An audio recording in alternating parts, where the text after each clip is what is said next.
सूर्योपासना का महापर्व शुरू हो जाता है, जिससे आप कि आपने आज से अपने आप को पवित्र कर लिया कि हे प्रभु, हे छठी मैया, अब मैं आपका हूँ। मैं तो हमेशा आपका हूँ, लेकिन बस ये 4 दिन जो आपकी पूजा को समर्पित है, वो मैं अब उसमें लग गया हूँ तन मन धन से। नमस्कार, आप न्यूज़ फॉर नेशन देख रहे हैं। मैं हूं आपके साथ वंदना। लोक आस्था का महापर्व छठ पूजा शुरू हो गया है। 4 दिवसीय यह व्रत बहुत ही कठिनता से जो छठ व्रती हैं वह इस व्रत को करते हैं। बता दें कि यह पर्व जो है बिहार और यूपी का प्रसिद्ध महापर्व है। अब इसे देश विदेशों में भी जो है मनाया जाने लगा है।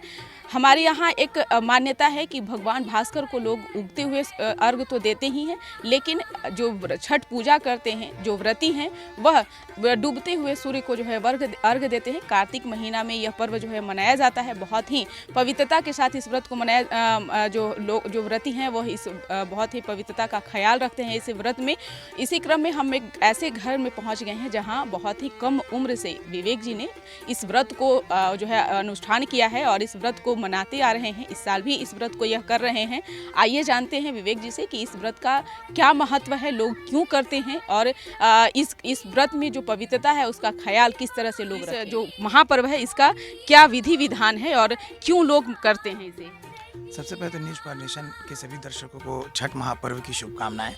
तो लोक आस्था का ये महापर्व है और इसको व्रतों में सबसे उत्तम व्रत और सबसे सर्वश्रेष्ठ व्रत कहा गया है छठ व्रत को, जो कि पूरे विश्व में अब छा गया है। बिहार के साथ साथ बिहार यूपी का ये व्रत रहा है, लेकिन सूर्य उपासना का बड़ा महत्व रहा है अपने जीवन में। पंचदेव में सूर्य भी प्रधान आते हैं, तो सूर्य की पूजा से जो प्रकृति है, स्वयं में प्रकृति है, जिनको हम छठी मैया कहते हैं, वो स्वयं साक्षात षष्ठी भगवती हैं, जो प्रकृति स्वरूपा हैं, उनके साथ सूर्य की पूजा का विधान है।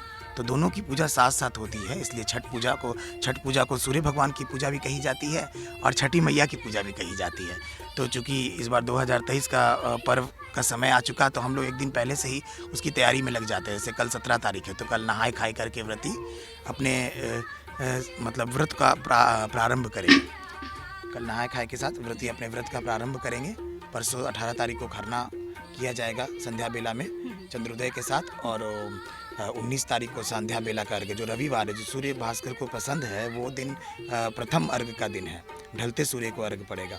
और 20 तारीख के दिन सुबह में, यानी 20 नवंबर को, सबसे पहले 20 नवंबर को सुबह का अर्घ प्रदान कर करके व्रत का समापन किया जाएगा।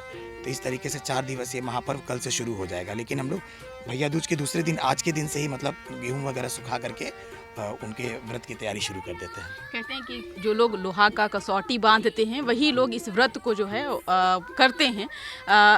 आप कितने वर्ष से छठ पूजा लगातार करते आ रहे हैं। हम 14 वर्ष की उम्र से कर रहे हैं और ये मेरा 18 या 19वां साल है व्रत का।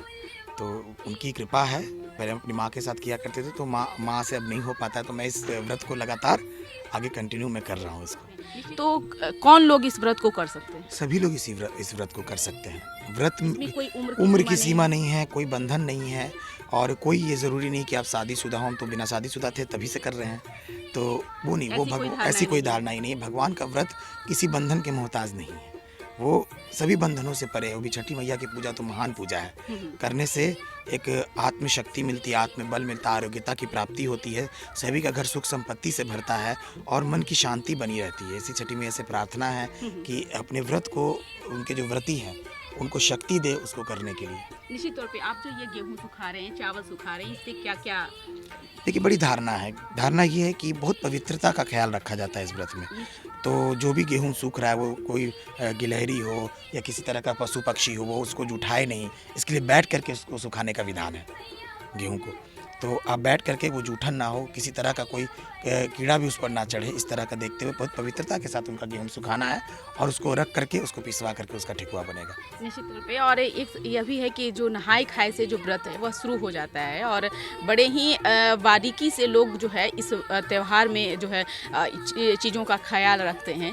तो नहाए खाए से लेकर के जो 4 दिवसीय त्यौहार है, थोड़ा उसके बारे में विस्तार से बताएं।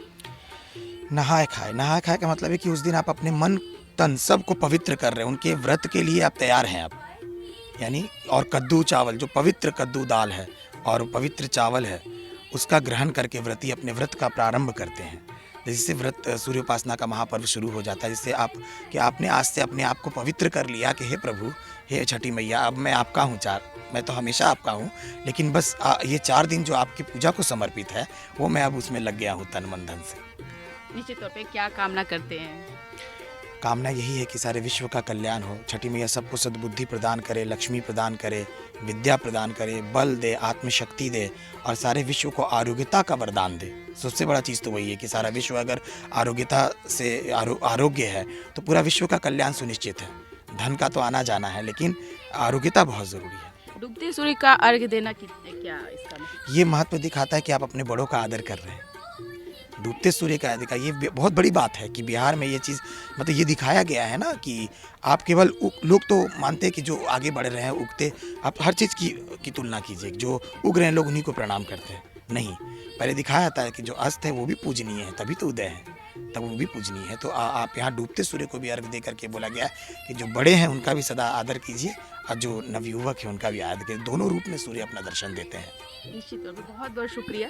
तो एक बार हम आपको पुनः उस तस्वीर को दिखाएंगे और देखिए किस तरह से यहाँ जो है छठ पूजा को लेकर गेहूँ और चावल जो है वह सुखाया जा रहा है और जो व्रती हैं जो इस व्रत को अनुष्ठान किए हुए हैं वो किस तरह से इसका ख्याल रख रहे हैं ताकि यहाँ पे कोई गिलहरी हो या फिर कोई चिड़िया हो इसे जूठा न कर सके, क्योंकि इस व्रत में ही मेन चीज़ है, महत्वपूर्ण चीज़ है कि जितना ज़्यादा से ज़्यादा आप अगर पवित्रता पर ध्यान देते हैं तभी ये व्रत जो है वह सफल माना गया है। और यह त्यौहार जो है बड़े ही धूमधाम से अब जो है पूरे देश विदेश में भी लोग मनाते आ रहे हैं और जो भी कामना लेकर के भगवान भास्कर का जो अर्घ देते हैं उन्हें जो है भगवान जो है वो मनोकामना पूरा करते हैं। और जो व्रत से पहले जो नहाए खाए होता है उसकी भी तैयारी चल रही है यहाँ। और ऐसे ही तस्वीरों के लिए आप देखते रहिए न्यूज़ 4 नेशन। अब तक हमारे चैनल को सब्सक्राइब नहीं किया है तो कर लीजिए।